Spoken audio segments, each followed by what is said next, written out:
Assalamualaikum warahmatullahi wabarakatuh. Perkenalkan, di sini saya Sukmayana Duratsman.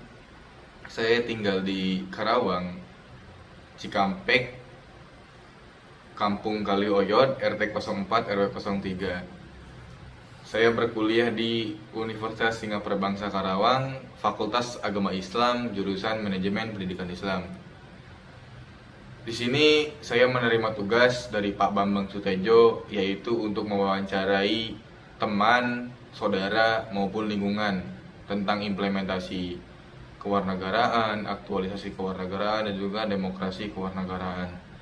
Saya sudah mewawancarai dua teman saya, dan alhamdulillah di sini saya telah mengerjakan tugas-tugas yang dikasih oleh Pak Bambang Sutejo. Sekian, terima kasih. Wassalamualaikum warahmatullahi wabarakatuh. Assalamualaikum warahmatullahi wabarakatuh. Perkenalkan, nama saya Sukmayana Duratsman. Saya di sini akan mewawancarai teman saya yang berada di kampus dan sedang pesantren. Silakan, kamu perkenalkan namanya. Bismillahirrahmanirrahim. Assalamualaikum warahmatullahi wabarakatuh. Perkenalkan, nama saya Rosita Rahman. Saya temannya dari Sukma. Saya berkuliah di Universitas Singapura Bangsa Karawang. Alumni sih, sudah alumni. Musika ya. Saya siap di sama jawab. Ya. Oke, Rosita, apa pendapat Anda tentang Pancasila dan bagaimana menerapkannya dalam kehidupan kamu? Sebenarnya Pancasila itu kan adalah ideologi negara ya, Iya. yang dimana terdapat dari 5 sila. Yang pertama, ketuhanan yang Maha Esa. Kedua, kemanusiaan yang adil dan beradab. Ketiga, persatuan Indonesia. Keempat, kerakyatan yang dipimpin oleh hikmah. Iya. Kebijaksanaan dalam permusyawaratan rakyat. 5, keadilan sosial dalam Bagi seluruh rakyat. ya keadilan sosial bagi seluruh rakyat Indonesia. Iya. Bagaimana cara kita menerapkan di kampus? Banyak sekali caranya. Yang pertama, ada kita bikin suatu gerakan yang dimana gerakan itu kayak cinta Pancasila gitu. Jadi bagaimana kita menerapkan di kampus? Yang pertama kita juga harus paham dulu apa sih itu Pancasila. Ideologi apa sih nilai-nilai yang terkandung dalam Pancasila tersebut. Apabila kita sudah paham, kita sudah tahu nilai-nilainya, norma-normanya yang ada dalam Pancasila tersebut, maka kita bisa untuk menerapkan di kampus, seperti contohnya ketuhanan yang Maha Esa. Bagaimana kita harus mengenal Allah Subhanahu Wa Taala, Tuhan kita Subhanahu Wa Taala. Terus yang kedua, kemanusiaan yang adil dan beradab, yaitu nilai kemanusiaan. Jadi ada seperti sesama, ada norma-norma sesama dan seperti itu. Oke, mantap sekali. Lanjut, nilai-nilai dan contoh apa saja yang dapat dari yang bisa dipahami dari Pancasila gitu. Nilai-nilai dan contoh. Iya. Nilai yang pertama, kemanusiaan yang adil dan beradab. Yang pertama, ketuhanan yang Maha Esa. Mohon maaf Iya, ya sebelumnya. Yang pertama, ketuhanan yang Maha Esa. Jadi ketuhanan yang Maha Esa itu nilainya itu sebenarnya ini ya panjang sekali. Cuma kita bisa ambil kesimpulan bahwasanya kita itu harus mengenal Allah Subhanahu Wa Taala. Kita harus mengenal Tuhan kita, Tuhan yang Maha Esa. Jadi contohnya ya seperti kita harus rajin beribadah. Bertakwa Iya. Nah, jadi ketika kita bertakwa kepada Allah, kita menerapkan nilai-nilai agama kita gitu kepada Allah, itu ya termasuk sila yang pertama yang saya. Terus yang kedua, kemanusiaan yang adil dan beradab. Itu nilai kemanusiaan, lebih ke nilai kemanusiaan. Jadi bagaimana hormat kita kepada manusia, bagaimana adab lah ya, lebih ke adab, sopan santun kita terhadap sesama, sopan santun kita terhadap yang lebih tua atau yang lebih muda daripada kita dan sesama. Terus yang ketiga adalah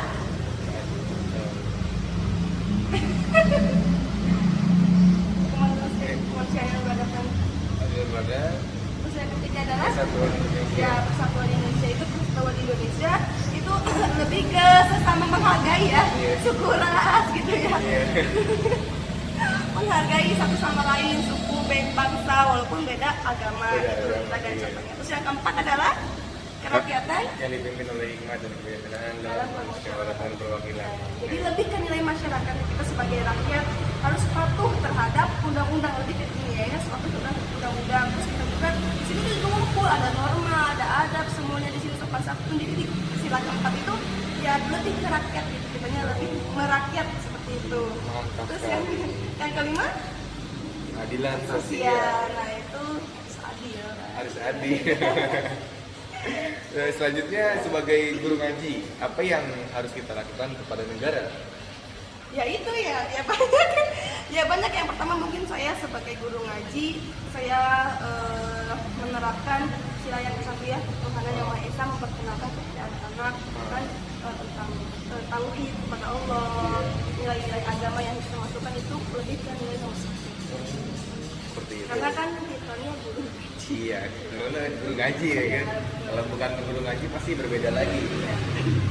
Terus lanjut, saking banyaknya budaya asing yang masuk dan dapat merubah budaya Indonesia, bagaimana caranya agar keutuhan budaya dan Pancasila itu tetap terjaga?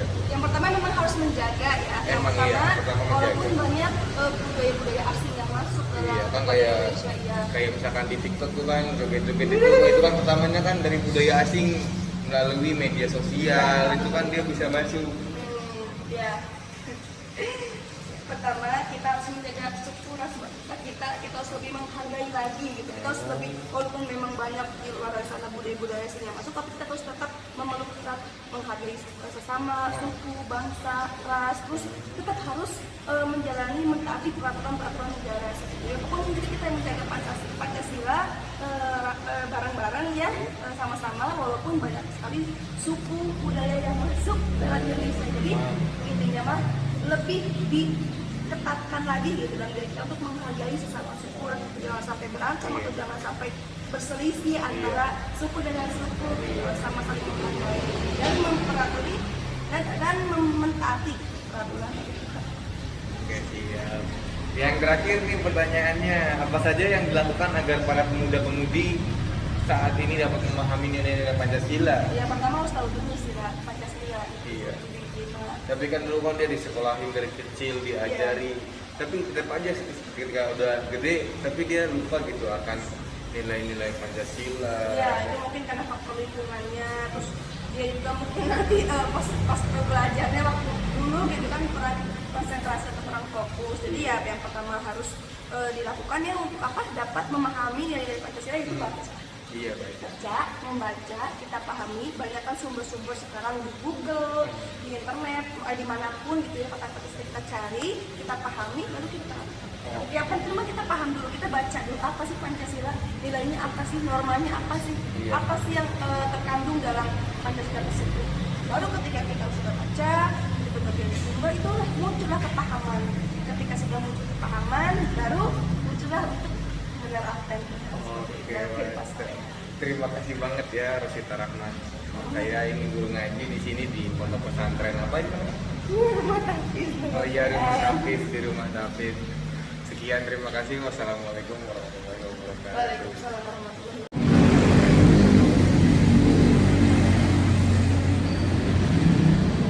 Assalamualaikum warahmatullahi wabarakatuh. Di sini saya Sukma Rahman dari Universitas Singapura Bangsa Karawang, dan di depan saya ada teman saya yang bernama Rizky Saputra. Di sini saya akan mewawancarai dia tentang aktualisasi nilai-nilai Pancasila, demokrasi Pancasila dan sebagainya. Adapun yang saya ajukan yaitu 5 pertanyaan, langsung saja menuju pertanyaannya. Menurut Anda pribadi, tujuan penghayatan nilai-nilai Pancasila itu seperti apa sih?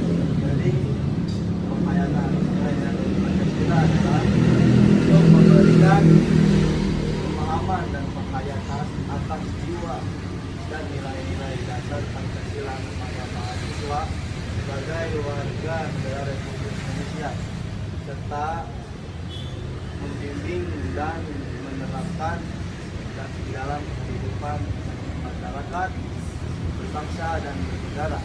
Adapun nilai-nilai yaitu adalah 1. Ketuhanan yang Maha Esa, 2. Kemanusiaan beradab, 3. Persatuan Indonesia, 4. Rakyatan yang dipimpin oleh kebijaksanaan dalam menjalankan perwakilan, dan 5 adalah keadilan sosial hukum. Jadi penghayatannya seperti itu ya Pak, yang telah Anda bacakan. Jadi itu tujuan penghayatan nilai Pancasila itu seperti tadi yang telah dibacakan oleh teman saya. yaitu untuk memberikan pembimbingan, pemahaman di dalam sebuah kehidupan mahasiswa, baik itu di masyarakat, di lingkungan kampus, bernegara, berbangsa. Oke, mantap.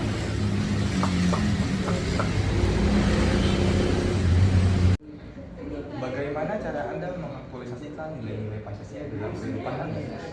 Jadi menurut saya pribadi, aktualisasi Pancasila ini adalah penjabaran nilai-nilai dalam bentuk norma-norma serta merealisasikannya dalam kehidupan berbangsa dan bernegara.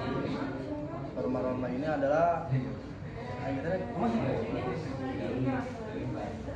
Sini mana sih? Lain, Saya nu kelewat. Kieu. Ya, jadi aktualisasi nilai-nilai Pancasila.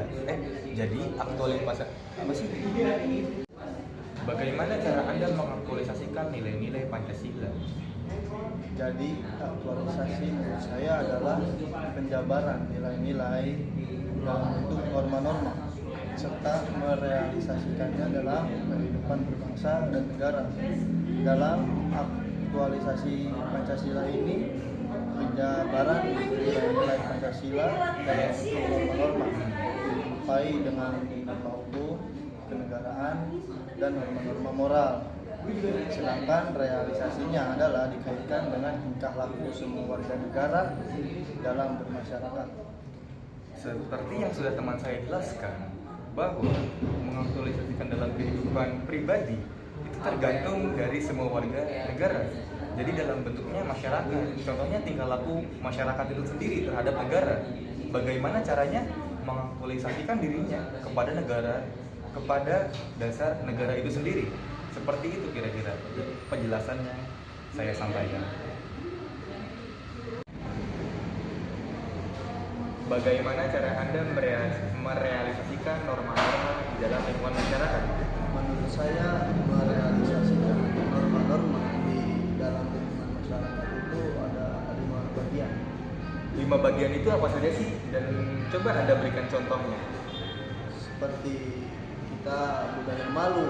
Apa itu budaya malu? Setiap orang punya rasa malu, di mana seperti contohnya kita malu tidak mengerjakan ulangan, malu telat datang bekerja, telat datang sekolah, dan lain sebagainya. Oke. Nah, adapun yang poin kedua, budaya tertib. Budaya tertib itu yaitu membiasakan bersikap tertib dimanapun kalian berada. Seperti halnya kita tertib mematuhi protokol kesehatan, kita tertib melanggar aturan yang dibuat oleh siapapun, mematuhi peraturan lalu lintas dan sebagainya. Nah, adapun poin ketiga yaitu budaya bersih, di mana budaya bersih itu sebagian daripada iman. Oke. Apa sih contohnya? Semisalnya kita bersih dalam lingkungan masyarakat, bersih di luar rumah maupun dalam rumah dan sebagainya. Nah, adapun budaya sopan, yaitu sikap untuk berperilaku sopan dimanapun kalian berada. Dan adapun misalnya seperti contohnya kita sopan kepada orang tua, sopan kepada adik kita, dan kita sopan kepada kakak kita dan lain sebagainya. Dan juga adapun poin terakhir yaitu budaya musyawarah. Budaya musyawarah itu penting sekali untuk di dalam lingkungan masyarakat. Seperti musyawarah, apapun keputusannya kita